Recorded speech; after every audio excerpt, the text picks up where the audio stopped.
Welcome to the Com Analytics channel. I'm Boris Tizengauzen. Today is November 18th and we have a packed episode ahead. So in this episode, power plants are burning in the occupied territories, the region is in darkness, and Russian troops are facing problems. Peskov suddenly backtracked. Turns out no one in Russia actually wants to fight NATO at all. Meanwhile, Russia's Belgorod is shutting down schools and hospitals. The sanitary zone Putin dreamed of is now coming to Russia itself. In Poland, a railway is being sabotaged and intelligence services are talking about Russian saboteurs. We'll also discuss what else they might be capable of in Europe, and how Putin has prepared a royal gift for China at the expense of Russians, while Donald Trump is getting ready to finish off the Russian economy, but with one condition. All this and more in today's episode. If you're new to the channel, be sure to subscribe so you don't miss future episodes. So just in one night, the Oriol CHP, the Zuyevskaya TPP, Starobeshevskaya TPP, including the Chaykina substation in Makiivka. This is one of the key energy hubs in the region on the occupied territory where the Russians have settled, are fighting, and were probably planning to launch an offensive this summer, but something didn't work out. A significant part of the occupied territory was left without power, which accordingly complicates logistics, including for the Russian troops. So, Putin thought that he would be able to strike at Ukraine's energy infrastructure unilaterally. No, he was shown that he would not be able to do this unilaterally, and Peskov comes out with a very interesting statement. Lately, there have been some strange statements coming out of Russia, ones that are uncharacteristic for Russian officials. So Peskov comes out with a statement, he's Putin's press secretary, saying that in Russia, there are no supporters of confrontation with NATO. Remind him maybe he doesn't watch Russian television. He should just turn on any of the main propaganda channels. Solovyov, Kizelyov. They've been fighting NATO for 4 years now. They've already defeated everyone there, all the NATO countries. Seriously, they were just recently talking about how a nuclear tsunami from their superweapon would wipe everyone out, and Russia would remain whole and unharmed. So what about all those songs about missiles aimed at Washington? What about that folklore they show right on the country's main stages? What about those Sarmat missiles looking at the United States of America? How come? No one wants to fight NATO. And what about those street polls in Russia? And where are those old communist ladies? All of them, as one, demand a nuclear strike on NATO to wipe it off the face of the earth. At least read what Medvedev writes. He's already defeated everyone in NATO with his wooden saber. And then the main question is, if no one in Russia wants a confrontation with NATO, why did you start the war in Ukraine? You were talking about NATO expansion, biolabs, and so on. If there are no supporters of confrontation, how does NATO expansion bother you? Look, Finland and Sweden joined NATO, and what happened? Nothing. So why did you start the war? For what?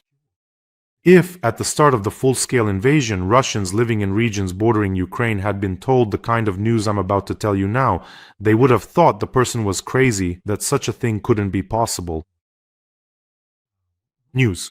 The authorities have decided to liquidate, Russian authorities that is, to liquidate kindergartens, schools and hospitals in the border areas of Belgorod region. In all settlements of the Belgorod region bordering Ukraine, which have suffered the most from the war, social institutions are being shut down. The governor announced this. According to him, all these kindergartens, schools, and hospitals that will be closed, their staff will be reassigned somewhere further, deeper into the region, to similar institutions in other settlements. Putin didn't warn about this, did he? And he didn't warn that drones and missiles would fly into Russia, including in retaliation. Remember, at one point Putin was talking about some kind of buffer zone and sanitary zone. That was one of their talking points, which, by the way, they've kind of forgotten about now. You want a buffer zone? Create it deeper inside the territory of the Russian Federation. Close off whatever you want there, schools, I don't know, houses. Measure 50 kilometers deep into Russia. Call it a sanitary zone. I don't know, wrap it in barbed wire. Well, that's how it is. If you want a sanitary zone, go ahead and make one. You're already making it there, on Russian territory. If someone had said in the first days after the full-scale repulsion that in Russia your border regions would be evacuated, schools would be closed, you'd say, why? What's the point? No, we have the Great Army. By the way, about those who are stopping this so-called Great Army, about our heroes, we have an important fundraiser. It's for the 32nd Separate Mechanized Steel Brigade for our artillerymen, a fundraiser for night UAVs, Mavics plus Avengers. Right now, the 32nd Separate Mechanized Brigade is on the Pokrovsky front. That's where, according to Putin, he had already surrounded everyone a month ago. They're really giving those Russian ghouls hell over there. That's why our artillerymen recorded a message for us. Please take a look at it. And the commander of this brigade is also quite remarkable. In fact, she's remarkable. Take a look. Бажаємо здоров'я! Я командир батареї американських систем М109 Паладин 32-ї окремої механізованої сталевої бригади, яка зараз знаходиться на Покровському напрямку. Ми разом із глядачами каналу Бориса Тізенгаузена збираємо на комплекси Mavic 3T та Mavic 3 Pro та антени з репітерами до них. Ми дуже дякуємо глядачам каналу, які допомагають нам та не забувають, що війна триває. Дякуємо вам. Слава Україні!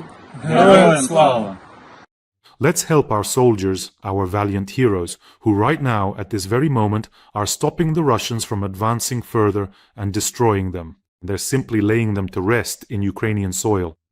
The link to donate is in the description of this video. There are options for Mono, Privat, and PayPal for those who want to help from abroad. If you don't see the links, maybe you're watching on a different channel. There's also a QR code, just in case. In Poland, unknown individuals blew up the railway between Warsaw and Lublin, and the authorities immediately suggested that it was sabotage. There's an interesting detail there. There were 2 explosions, so clearly this didn't just happen by accident. And Reuters, citing its sources in Polish intelligence, reports that it was Russians who blew up the railway. In other words, the Russian Federation's intelligence services are involved. Earlier, Polish Prime Minister Donald Tusk confirmed that an explosive device went off and that another explosive device was found further along the route to Lublin. This railway is in a region under special attention because this route is used to transport, among other things, military cargo for Ukraine. And now things are getting serious, not just arson attacks on relay cabinets, but something that required more preparation. An explosive device had to be assembled, delivered, picked up somewhere, planted, and set off. In general, in 2 places here it was clearly experienced saboteurs at work. There have been dozens of incidents all over Europe, from attempted arson of warehouses, you probably remember, to surveillance of convoys transporting, among other things, weapons for Ukraine. Remember the packages with incendiary powder, the arson of terminals, the attacks on heads of defense enterprises in Germany? All of these are elements of the large-scale hybrid war waged by the Russian Federation against those countries that continue to support Ukraine. And taking this opportunity, I always want to express my immense gratitude to everyone who supports Ukraine during this difficult time for us. Well, Russia isn't doing all this for no reason. Obviously, the first and main goal is to scare Europe so that Europe stops helping Ukraine, like, look, this could spill over onto your territory too. Today, it's a freight train, but what will it be tomorrow? Today, it's a postal terminal that caught fire, but tomorrow it could be the baggage compartment of a civilian airplane. In other words, they're climbing the escalation ladder, and they understand why they're so nervous. We're not even talking about this war right now. Russia is a country that will always be at war. First of all, its foundation now consists of KGB agents, the military, criminals, and oligarchs. On such a foundation, no other kind of leader, except for someone like Putin, can emerge. A Putin will emerge, maybe a little shorter, a little taller, less bald, but it will still be a Putin, and just as aggressive. And the wealth will be distributed among the elites, so the people will need to be told why, despite such natural resources, they live in such poverty. And to explain this, they'll have to invent an external enemy, and of course they'll have to start wars. Basically, everything goes by the manual for them. But now, Russians understand that Ukraine, which is taking shape right now, could be an existential threat to them in the future. In some new future war. So, if you look into the near future, Putin will definitely want to start another war in his lifetime. I've already talked about this. He won't stop on this shameful note of a lost war in Ukraine. He definitely won't go down in history that way. Of course, he'll need some other war, a small one, but one he can definitely win. And now Ukraine is forming a trend toward becoming the weapons hub of the future.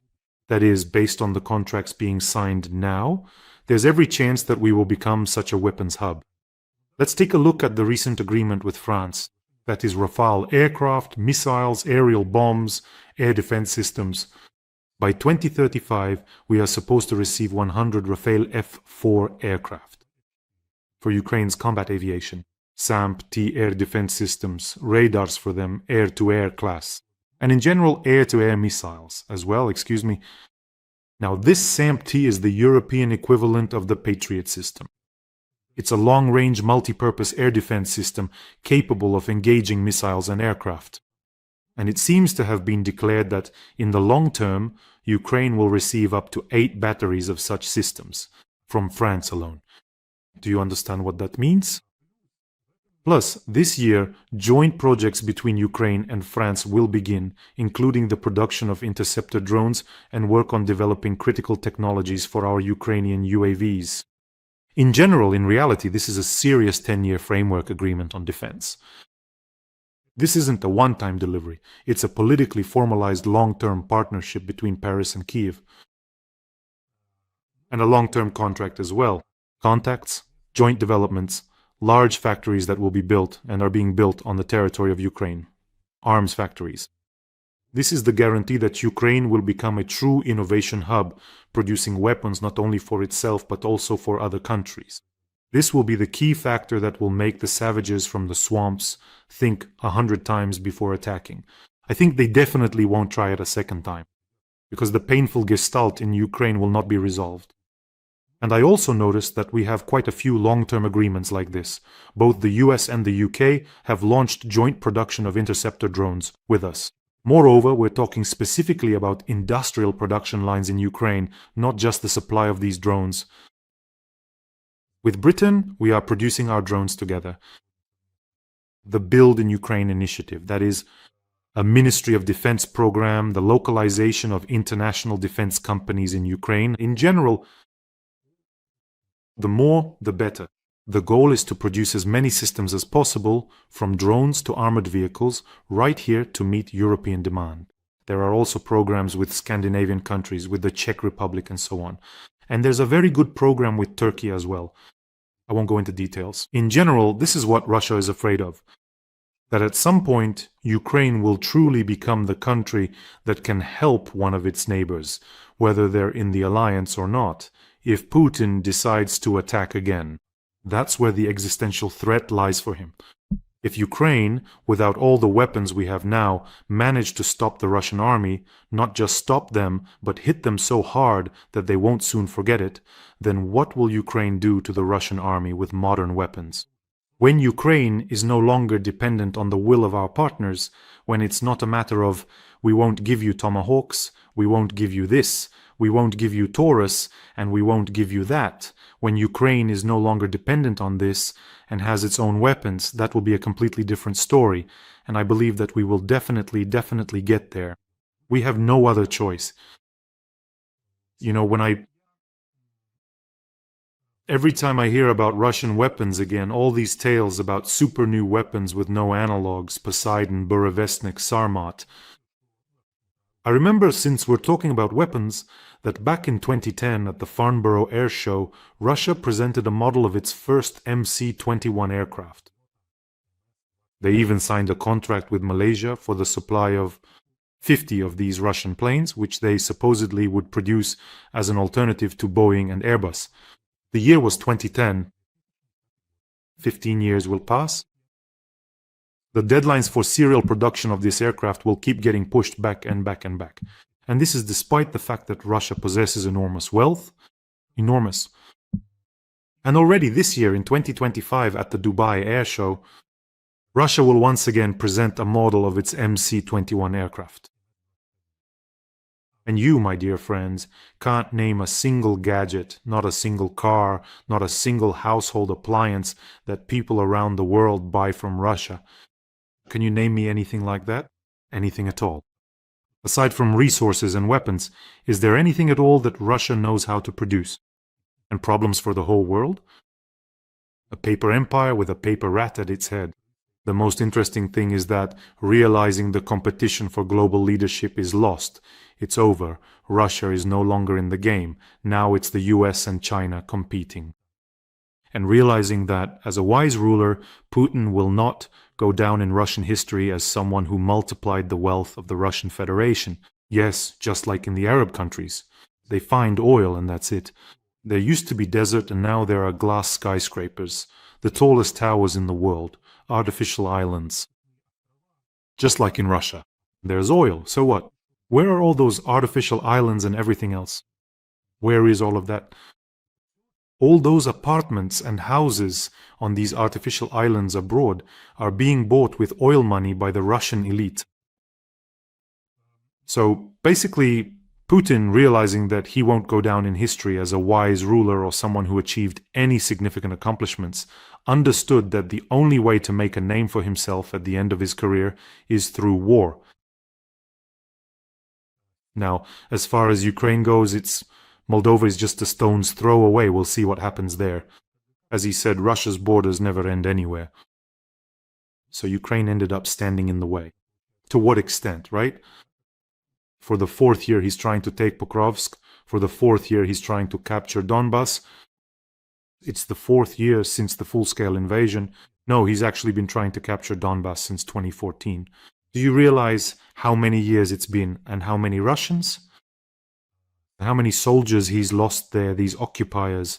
By the way, I'm honestly surprised that people talk to Putin as if he's some kind of adult, an equal leader, like Donald Trump, who rolled out the red carpet for him in Anchorage and even sent a strategic bomber overhead so that, the heels of this humanoid would press a little harder into the floor. But he talks to him as an equal, says, I have good conversations with him. Yes, lately he's called him a paper tiger, and there have been some unpleasant moments for Putin, but standing before you is basically an analog. Well, let's say, a slightly larger scale version of Kim Jong-un, who just happens to have more resources. A talentless, greedy, somewhat dim-witted dictator who, in 25 years, has managed to squander absolutely everything possible. The only thing Putin has left is to wave around this rusty nuclear saber. And even here, Europe isn't really impressed anymore, is it? Putin, he's like that old man from the joke who's annoyed everyone. Well, in case anyone doesn't know, or if you're not from the era when people knew what pencils and cassette tapes were for, there used to be these things, so these things were called jokes, and they were supposed to be funny, but now it's all completely different. They've turned into memes and all sorts of other things. So Putin is just like a character from a dark humor joke. Like that old man, when a boy comes to school and his teacher asks, "Why were you absent for 3 days?" He says, "Well, my grandpa died." She says, "How? What happened?" "Well, he was old, 70 years old. We live on the 10th floor. Grandpa came home, was tired, lay down to rest. Then he lit a cigarette, fell asleep, the cigarette dropped, and there was a fire. That's it. The firefighters arrived. Grandpa woke up. They shouted at him to jump, so he jumped out the window." When the teacher says, "So what? He died." "No, he didn't die. He landed right in the center of the canvas, bounced back, and flew right back in through the window." And he says, "Well, then he burned." "No, he didn't burn. He jumped out again and again, landed right in the center of the canvas, and again he bounced off and flew back in through the window." So how did Grandpa die then? Well, they shot him. He just drove everyone crazy. I feel like it's time for the world's firefighters to do their job, and then the whole world will breathe a sigh of relief. By the way, friends, don't forget to subscribe to this channel even despite the dark humor. It helps promote the channel and fight against Russian propaganda. If you want a normal life, Russians, Putin never has money for you. But there's always some for propaganda, so subscribe and let's ruin the mood for the Botox pensioner. And here, Trump has basically already picked up the pen and is ready to sign the sanctions bill, provided he keeps the right to make the final decision on any restrictions outlined in the law. When asked if Trump was ready to support the bill, a White House source said, "He'll sign it. He made that clear last night." Every voice matters. Join our community, support independent journalism and help us bring you the truth from Ukraine. Become a member of Ukraine today. Join us now. Well, Trump wants to have complete control over all these levers, micro adjustments, macro adjustments, like add 10% here, take off 30% there. He wants to keep everything in his own hands. We're basically not against that. But Trump has already taken a step that, as they say, you can't turn back. There's no way to put the toothpaste back in the tube. Sanctions against Russian Rosneft and Lukoil. So that's it. They are forced to sell their assets in Europe. And why did I mention Gazprom by mistake? I came across an interesting piece of news about Russian Gazprom, which Putin has basically bankrupted. Let me remind you, Gazprom is minus 1 trillion. That was their loss last year. The Russian gas monopoly is minus 1 trillion. So here's the news. Gazprom has started designing a new gas pipeline to China for $30 billion. This is the power of Siberia 2, according to the Financial Times. I'm thinking, how did you start designing it? Explain it to me. China hasn't even given you the green light yet to buy additional volumes of gas from Russia, has it? Moreover, you haven't even agreed on the price yet. So there's some kind of framework agreement, and only the Russian side has reported that an agreement was reached. But China says, no, let's wait and see how things turn out. Maybe you'll end up giving it to us below cost. So Russia has already started designing this gas pipeline without having a final agreement on the price, volumes, and so on. I'm thinking, how is that even possible? The thing is, first of all, and this is something Russians will probably especially appreciate, Russia will be building this gas pipeline at its own expense, $30 billion, still not knowing what volumes will be sent to China. That's one. And here's another version. Experts are saying that Gazprom either needs to shut down its project divisions now, or at least give them some work. That's why they said design for the future. Let me remind you the estimate. The design costs can reach up to 10% of the total amount. So of course it's the Russian people who will pay for it, and here is your proof. The State Duma has approved tax cuts for Gazprom after these trillion-ruble losses. So Gazprom gets tax breaks while taxes for Russians are increased. I told you in the end it's the people who pay for everything, for Gazprom, for Putin's failed policies, for his entire O0 cooperative, for Miller, for all the rest, for the Kovalchuks, for the Rotenbergs. Russians will pay for everything. By the way, do you remember those Gazprom commercials about how they would freeze all of Europe? Do you remember those ads? Europe is supposedly freezing without gas, but now Gazprom is bankrupt, crawling on its knees, begging Russians to pay taxes for them. There was even a scandal with that commercial when they wanted to show frozen European cities. For some reason, they used footage of the Russian city of Krasnoyarsk as an illustration. And the residents of Krasnoyarsk were outraged at the time. Why are you showing our landscapes as if it's a frozen Europe? Let me remind you, Krasnoyarsk doesn't even have gas heating. Maybe it will appear if Russia builds a pipeline to China through there. Can you imagine? That's how it is. The Chinese blessing will descend. It's amazing. If only they just kept selling gas to Europe at almost twice the price as to China, and not sold it to China at all.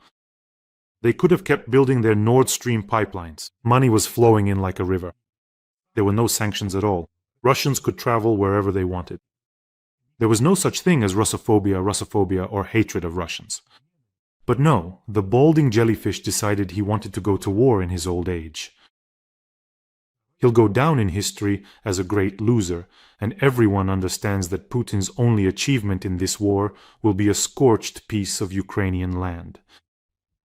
You see, that's the only achievement, and even that isn't certain. So it turns out all of this was for that.